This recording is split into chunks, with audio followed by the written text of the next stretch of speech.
Station Houston, Space Ground 2. We are ready to get started with the event. So with that, Station Houston, are you ready for the event?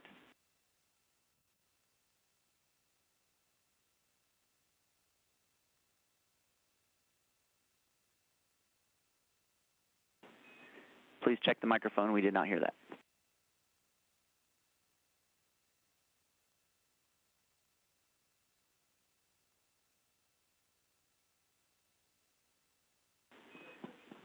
We are not hearing you on that mic.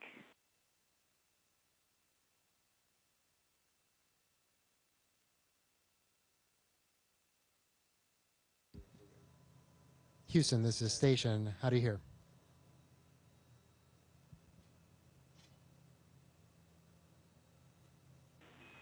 Associated Press, this is Mission Control Houston. Please call Station for a voice check. Station, this is Marcia Dunn with the Associated Press. How do you hear me? Marcia, good afternoon and welcome to the International Space Station. We hear you loud and clear and we're ready to begin. Well, wonderful. I'm glad we finally got the communication problem settled. Greetings from a stormy and wet Kennedy Space Center, which is where I'm talking to you from. I guess I'd start with you, Steve. It must seem like an Airbnb or maybe a Space B&B this week. I'm wondering, how much are you interacting with the Axiom crew, and are they staying out of your hair?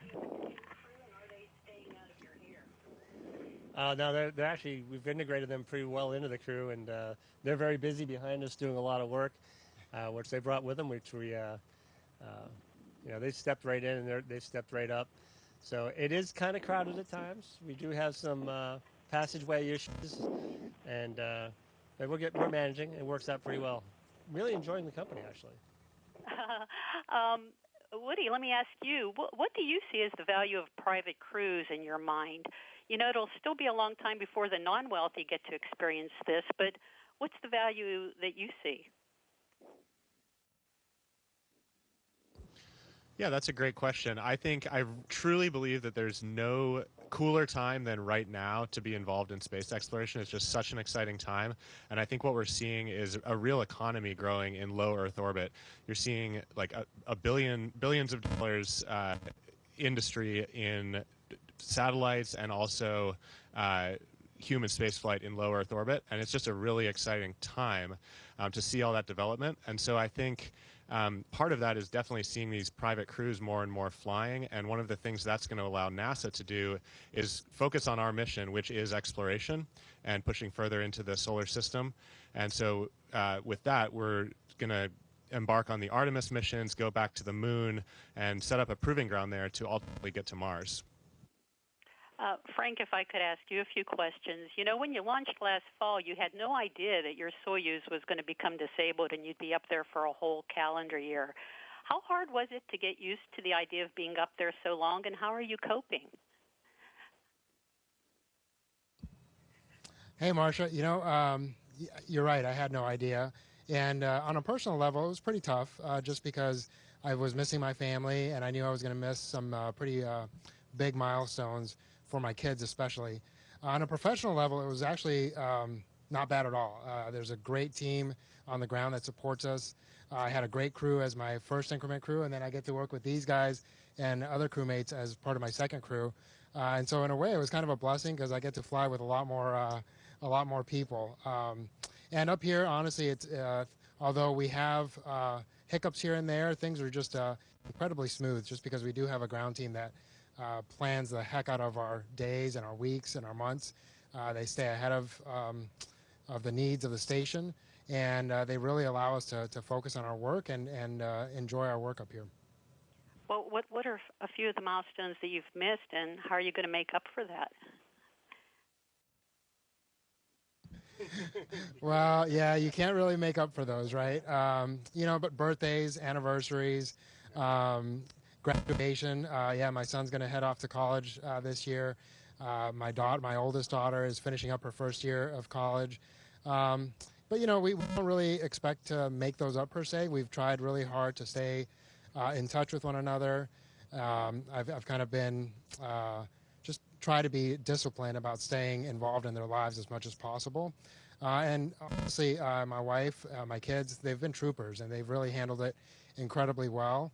And how well they've handled it has made it easier for me to just focus on work and make do with the hand we've been dealt. Ultimately, there was nothing we could do about it.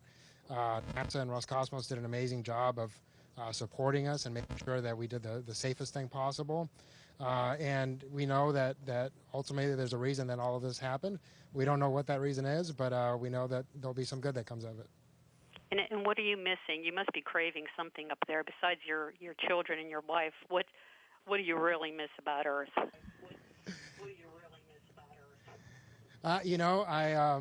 Well, two things. We do stay incredibly clean here, but you basically have to towel yourself off every day after working out. So I'm looking forward to a shower when I get back. And then also just the smells of Earth, being outside, smelling the grass and the trees, and just going for a hike or something like that. Again, it doesn't smell bad up here on station, but you just miss that natural outdoor smell more than anything.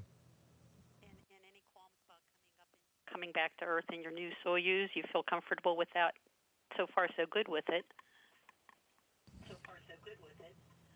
Yeah, no, I do feel perfectly comfortable with it. Like I said, ultimately, the fact that NASA has blessed off on that, and I know Roscosmos has put a lot of time and effort also into ensuring that, crew safety is the #1 priority, and I think they've done right by us in everything that they've done. So I think we as a crew feel pretty comfortable with the situation. Well, safe travels to all three of you, and good luck and Godspeed. Thanks so much for taking the time. Thank you, Marsha. We appreciate spending the time with you, and have a great day. Station, this is Houston ACR. That concludes the AP portion of the event. Please stand by for a voice check from NBC 6.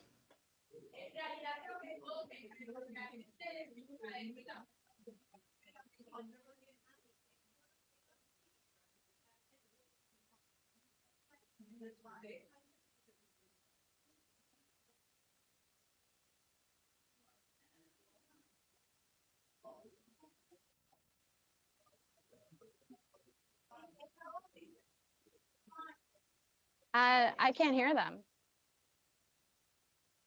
No.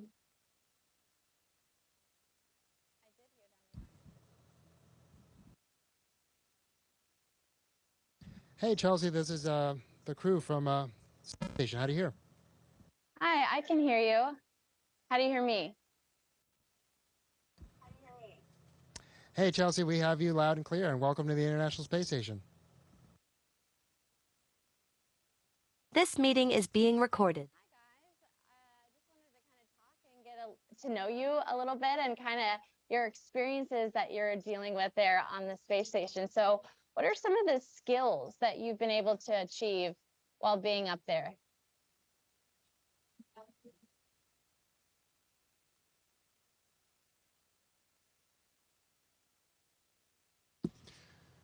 Well, one of the best parts of being up here is just how varied the work is. So we're absolutely generalists. We're all up here for 6 months, or in some cases a bit longer than that. Frank's up here for a year. And so with a mission that long, we all have to be absolute generalists. We're space electricians, we're space plumbers, we're constantly rearranging stowage, we're getting outside to do spacewalks once in a while, we're doing scientific research, spending time in glove boxes. So it's actually just really fun getting trained on all those different areas that we contribute to. And it's really one of the best parts is that every day is wildly different than the one before. So what has been your most memorable experience that you've had up there?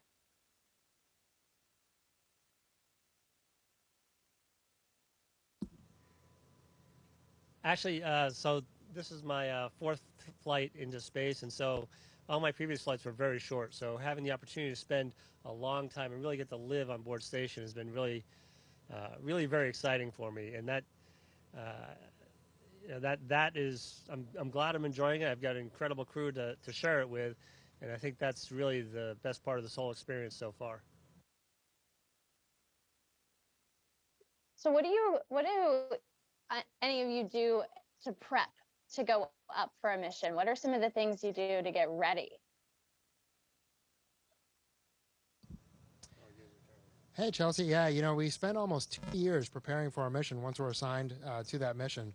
And like what he said, we spent a lot of that time just training on all the different systems that the space station essentially is composed of, right? So we have to be familiar with that electrical system, with the plumbing system, with the air conditioning system, essentially, because this is all self-contained environment.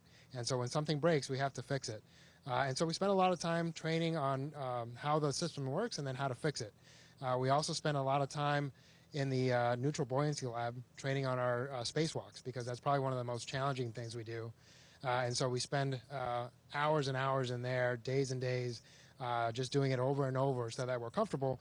And once we go out into the vacuum of space with nothing but a spacesuit on, we can do our job and do it comfortably. And then we spent a lot of time getting familiar with our spacecraft, because ultimately, while a lot of it is automated, if something goes wrong, we need to be able to respond to those situations. And so we spent a lot of time studying our rocket, being familiar with how it works, and most of all, being familiar with how to respond in case something is off nominal.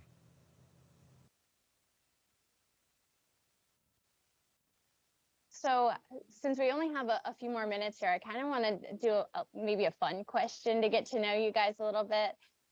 What is I'd say the most fun thing and the most disgusting thing about living in space?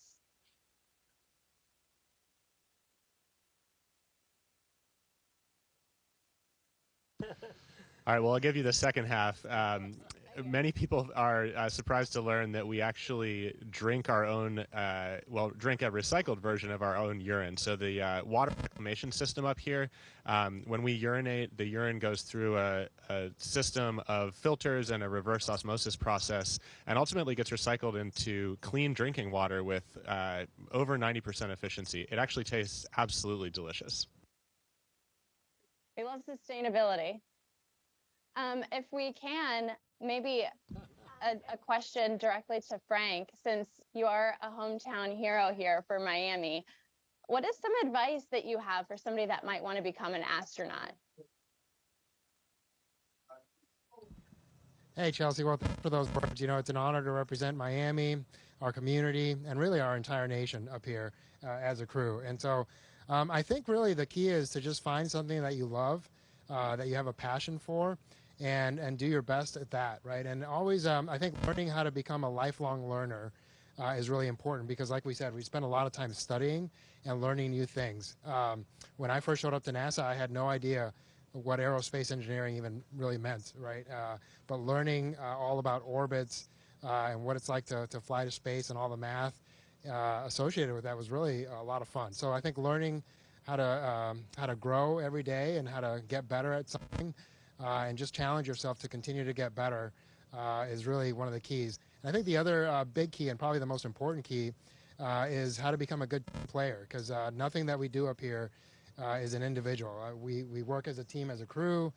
We work as a team with the ground teams and all the people that support us throughout the world.